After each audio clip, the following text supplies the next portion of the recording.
Good morning, everyone. We'll get started on this week's presentation. So I'm talking today about SLAP lesions and long-headed biceps tendinopathy. As just a quick overview, so I'll talk about introduction. I'm looking at the two topics, SLAP and long-headed biceps tendinopathy, separately. And for each one, give a bit of an introduction, talk about the relevant anatomy, the pathogenesis, classification, clinical presentations, imaging, management, outcomes, and then I'll summarise it all at the end. So as a brief introduction to SLAP lesions, so we know that lesions of the superior glenoid labrum and the proximal biceps are well recognised causes of shoulder pain. There's several theories that exist about their pathogenesis, and recent advances in imaging and arthroscopy have aided us in the diagnosis and management. And so far there's been shown to be good outcomes of treatment.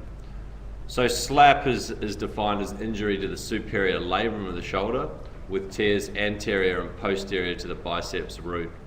This was first described by Andrews in 1985, and the classification of these lesions were further characterised by Snyder in 1990. As far as management of these patients, it's key to have a good knowledge of the anatomy and the pathogenesis, as well as their presentation and treatment options. This is a bit of an example of various SLAP tears, and I'll go into more detail about these in a minute. So just talking about the relevant anatomy, the glenoid labrum is a fibrous tissue that has a fibrocartilaginous zone which is where it attaches to the glenoid.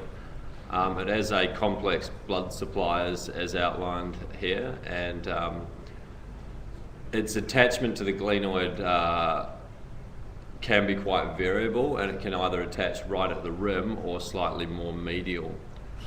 And the biceps tendon, as far as the majority, 40 to 60% of the biceps tendon originates from the supraglenoid tubercle, and then the rest of it inserts directly into the labrum. And there's variability with this, and it can either insert more posteriorly in the labrum or can be split evenly anterior and posterior. As far as the normal function of the labrum, similar to the labrum of the hip, it makes the glenoid slightly deeper, increases the concavity of it, which can aid the stability of the shoulder. And with the biceps tendon inserting on it, it is thought that that can increase the rigidity of the labrum when it's put into an abducted, externally rotated position, which we'll remember is a position of risk for instability. There's been a couple of studies where they've simulated SLAP tears in cadavers, and they found that the models with the increased with the tears in them show an increased strain in the inferior ligament complex and a decreased ability to resist external rotation forces, as well as increases in the anterior and inferior translation of the humeral head, which are obviously all things that can lead to instability in the shoulder. There's a variety of mechanisms that have been discussed as far as what causes SLAP tears, and it's thought there's probably three main mechanisms. One is a forceful traction in the arm, which tensions the long-headed biceps and can cause a tear in the labrum where it inserts. Direct compression or impaction and forward flexion, which is most seen through a fall on an outstretched arm, and also repetitive overhead or throwing activities, and SLAP lesions are quite commonly seen in overhead athletes. There's been several complex cadaver and biomechanical studies to look at mechanisms, and it seems generally accepted that these are the three main causes. Classification was first done by Snyder in 1990, and he described four major variants. A type 1 is a fraying of the superior labrum with some localized degeneration, and the attachment to the glenoid is still intact. And this is commonly seen in middle-aged patients and is often thought to be asymptomatic. Type 2 is the most commonly discussed in the literature, which is detachment of the labrum and the biceps anchor from the glenoid. It's the most common clinically significant tear, and on arthroscopy you have to be careful. The glenoid labrum has a meniscoid appearance normally, and you need to make sure that it's not just the overhang of the labrum that you're seeing rather than a tear or a detachment. Type 3 is a bucket handle tear with an intact biceps anchor, and type 4 is a bucket handle tear with extension into a biceps. And these examples can be seen here, both with diagrammatic representation as well as arthroscopy pictures. And what we're talking about with the type 2 tear is you can see with the arthroscopy here that the probe is actually coming right through the detachment of the labrum and can lift it up. So it's not just that it's overhanging there. And then you can see the bucket handle type tears and with extension into the biceps. The classification was expanded in the mid-90s. Type 2 was also further characterised to be either the detachment anterior or posterior to the biceps anchor or a combined. And then Morgan in '98 discussed SLAP lesions along with other pathology, a type 5 being with a Bankart lesion, a 6 being an unstable flap tear of the labrum, and a 7 being a tear which continues into the middle glenohumeral ligament. It's often a difficult clinical diagnosis, and one thing that we have to be aware of with SLAP tears is they frequently have coexistent pathology in the shoulder. A study in 2003 looking at 544 shoulder arthroscopies showed that 136 of those had SLAP tears, and 88% of those with SLAP tears had coexistent shoulder pathology. Patients present with quite a variable history. It can either be an insidious onset or a traumatic event. They can have a variety of different mechanisms, as we've discussed. And pain is quite common in these patients, but the actual nature and location of the pain is quite variable. People can also have mechanical symptoms, especially related to a bucket handle tear, quite often getting clicking in the shoulder. On physical examination, there's no tests which have shown very good sensitivity or specificity for SLAP lesions. The patients normally still have a good range of motion, and we should always test for shoulder stability. As we've discussed, the glenoid labrum does aid in stability of the shoulder. As far as provocative tests go, there is a plethora of them described throughout the literature, and I think with anything in medicine, when there's a lot of different ways of doing things, it means either they're all very good or they're all not particularly good. The O'Brien test is the one that we're probably most familiar with. And this is thought to cause impingement of the biceps on an anterior superior labrum. And what is done with that is initially the patient's shoulder is flexed to 90 degrees in the plane of the scapula, initially with internal rotation, or the thumb pointing down, that normally generates pain. And then when tested again in external rotation, there's no pain. And so with pain on internal rotation and resisted elevation, and no pain on external rotation and resisted elevation, that consists of a positive test. Imaging, first of all, these patients should have an X-ray, especially look for any other potential sources of shoulder pain. MRI is the preferred modality, and it can help with both the diagnosis of a SLAP tear and any other coexistent pathology. There's been some studies which have looked at non-contrast MR scans versus MR arthrograms, and there's seemed to be no real clear difference in the diagnostic properties of the two. And it's often seen that it's hard to differentiate the normal anatomy of someone's labrum because there is a lot of variability versus something pathological. And some studies have looked at abducted, putting the patients in an abducted, externally rotated position for the MRI, and it's thought that this may increase the abduction.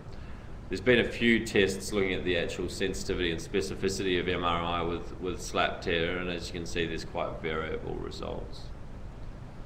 This is an example of an MR arthrogram on the same shoulder with coronal slices placed a few millimetres apart.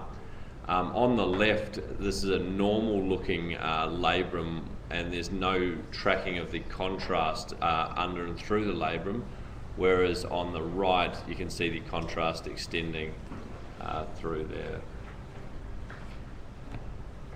As far as management of SLAP lesions go, initially non-operative management with management of any associated pathology in the shoulder, undergoing physiotherapy, and glenohumeral and corticosteroid injection can be undertaken as well.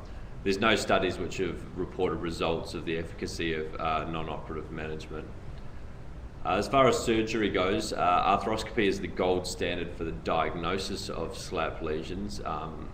As I mentioned, there's variable results with MRI, so actually being able to visualize things is key to diagnosis. Surgery should be considered after failure of 3 months of non-operative management. And in overhead athletes, they should be rested for periods, 1 or 2 periods, and have a biomechanical analysis, especially with throwing sports. And if they're still performing at a high level without any major problems, they should finish the season before undergoing any surgery. If there's any evidence of any suprascapular nerve compression, surgery should be expedited. Surgical options differ as dependent on the type of tear. Type 1 tears can be debrided if thought to be symptomatic. Type 2 with detachment of the labrum should be repaired when it's thought that this is the major problem with the shoulder. The bucket handle tears, if it's not extending into the biceps anchor, it should be resected, or the unstable segment should be resected. If it extends into the biceps tendon, then surgical option can vary depending on the amount of biceps involved, and either it can be debrided locally or a tenodesis or tenotomy can be performed. This is an example of a type 2 SLAP lesion. I'm looking for a posterior portal via arthroscopy where it's been repaired. Initially on the left showing the detachment of the labrum, then taking away some of the cartilage on the superior rim and fixing it down with anchors both anterior and posterior to the biceps tendon. Then a view from the anterior portal showing the fixed labrum.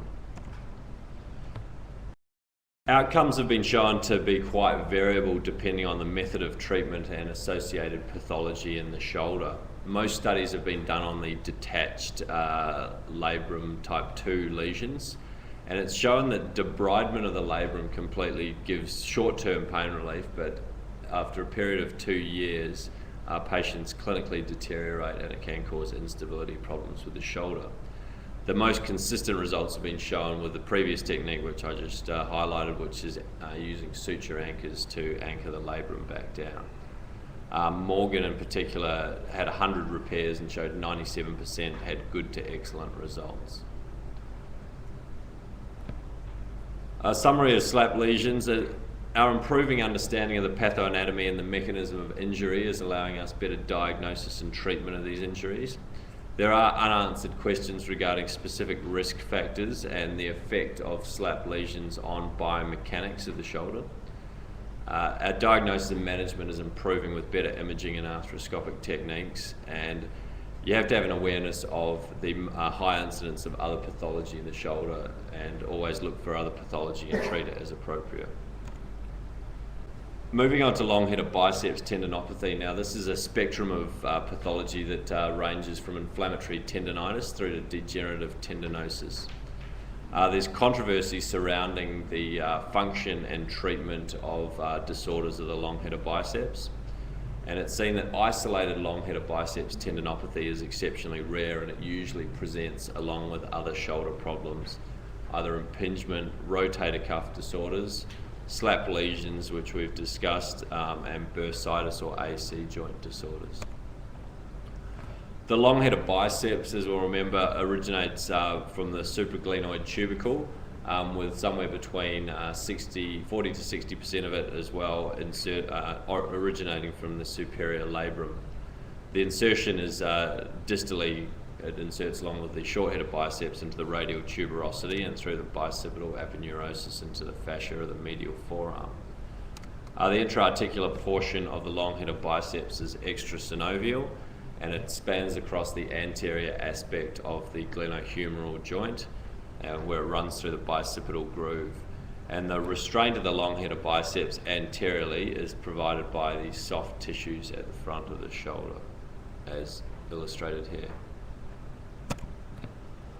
So pathoanatomy, it's seen to be a primary pain generator in the anterior aspect of the shoulder, and as I mentioned, there's a continuum of pathology from an inflammatory tendonitis through to a degenerative tendinosis, and it's thought this is likely to be secondary to continued repetitive trauma, and that mechanism was proposed by Refior in 1995. And with ongoing inflammation, it causes inflammation of the tendon sheath itself and then further degenerative changes in the tendon. And this is a diagram which highlights that. So initially having a mobile inflammatory tendon, which then becomes thickened along with the sheath and then eventually becomes less mobile and degenerative. These patients tend to present with progressive anterior shoulder pain and declining function in the shoulder. Often they have a history of chronic overuse of the shoulder or overhead activities. And again, with any shoulder problem, it can be difficult to differentiate from other causes. Primary tendonitis is rare, but is more common in the younger patient or those who participate in overhead sports.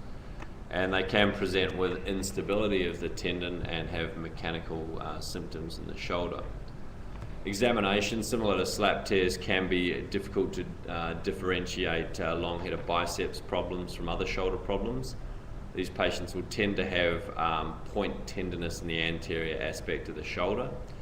They can present, if they've ruptured their tendon, with a gross deformity and a Popeye sign. And there's again, no real reliable specific tests that have been shown. Selective injection of either the shoulder or the tendon sheath can aid in diagnosis. Imaging, again, X-ray to rule out other shoulder problems. MRI allows us to visualize the long-headed biceps tendon and see where it lies in relation to the groove, and is good for diagnosing other pathology. There's a poor correlation between what's seen of the biceps tendon on MRI and what's seen in arthroscopy. And there's seen to be a poor to moderate sensitivity for inflammation or partial tears of the tendon. MR arthrogram can aid as well in diagnosis of other problems. Ultrasound is a relatively cost-effective method of interrogating the long-headed biceps, but is quite operator dependent. It's good for diagnosing dislocation from the groove, as well as any subluxation and rupture. Less accurate in detecting partial thickness tears, and there's been no studies actually done looking at the role of ultrasound in diagnosis of inflammation of the biceps. So as far as our treatment goes, first line of treatment is non-operative with rest, activity modification and non-steroidal anti-inflammatories, and physio can be carried out as well to manage any coexisting shoulder problems. Corticosteroid injection can be trialed if the initial line of non-operative management fails. This can be through either a subacromial glenohumeral injection, which can reduce secondary inflammation in the shoulder, as well as reducing inflammation in the sheath. If the patient's still symptomatic, a selective injection into the tendon sheath can be undertaken, but care must be made to avoid an intratendinous injection, which can lead to rupture of the tendon. And there's no good data out there on the efficacy of the non-operative management. That moves us to surgical management, and there's a few indications for surgical management of long-headed biceps problems. So patients with partial thickness tears or subluxation, and subluxation in the setting of cuff tears as well. Relative indications: if the patient has a slap tear along with a biceps problem or a failed slap repair, or if they have chronic pain that is thought to be directly attributable to the long head of biceps. And also on general, if a shoulder arthroscopy is being carried out and there's intraoperative finding of inflammation or significant hypertrophy of the biceps tendon, then something can be done about it at that stage. There's two main treatments for problems with the long head of biceps, which is either by tenotomy or tenodesis. The tenotomy is relatively simple and can provide predictable pain relief, but can cause cosmetic problems with a Popeye deformity. In the literature, there's been several studies looking at the incidence of that after tenotomy, and as you can see, the incidence varies quite a lot in different studies, between 3 and 70%. Patients who have had a tenotomy often have fatigue discomfort, where they describe a cramping pain in their biceps after continual heavy lifting. This is a good treatment for older or lower demand patients. The other option is tenodesis, where an effort is made to maintain the length tension relationship of the biceps muscle, which is thought to prevent atrophy of the muscle and fatigue discomfort, as well as reducing cosmetic deformity. There's been several comparison studies done looking at tenotomy versus tenodesis, and it's shown that there's no difference between functional scores and patient satisfaction, but in the tenotomy groups there is a higher incidence of the Popeye sign and of cramping or pain. And it's thought to be, there's not really a consensus, so there's a degree of controversy as what is the best treatment. This table here highlights some of the main studies, a lot of them which have been done in France, comparing tenotomy with tenodesis. And the key thing really is over on the right hand side, there seemed to be no real difference, especially in function, between the groups, but there is higher incidence of deformity. Tenotomy can be performed arthroscopically. Initial arthroscope should be done dry to assess the long head of biceps tendon.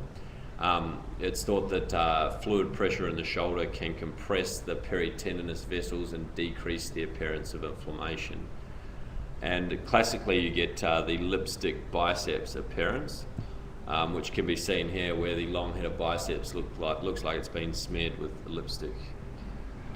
A key thing in assessing the long head of biceps is the intertubercular portion of the long head of biceps must be brought into the field of view, because that is often the symptomatic or pathological part of the tendon. So you can't just assess what's immediately apparent in the joint.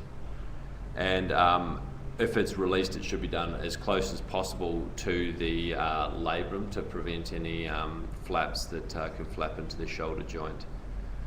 And Bradbury in 2008 suggested, in fact, taking part of the labrum to create a T shape at the end of the tendon to entrap that in the bicipital groove and decrease the incidence of the Popeye sign.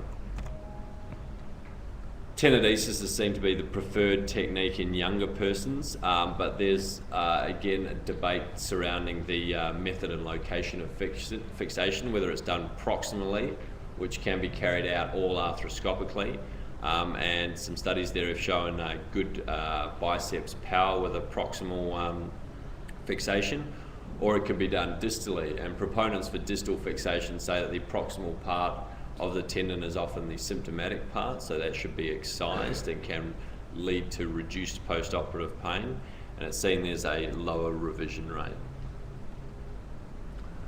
Post-operative management involves putting these patients in a sling for 3 to 4 weeks, and the duration of immobilisation should really come down to other procedures or other pathology in the shoulder. The patients can have full active glenohumeral motion within 6 weeks, but shouldn't have any active elbow flexion or forearm supination, both of which activate the biceps, until after 6 weeks. They can go into unrestricted activity in 3 to 4 months. So a summary of long head of biceps tendinopathy: it's a common cause of shoulder pain. Management should be non-operative initially, and that could be followed by corticosteroid injection, either as a diagnostic or therapeutic means.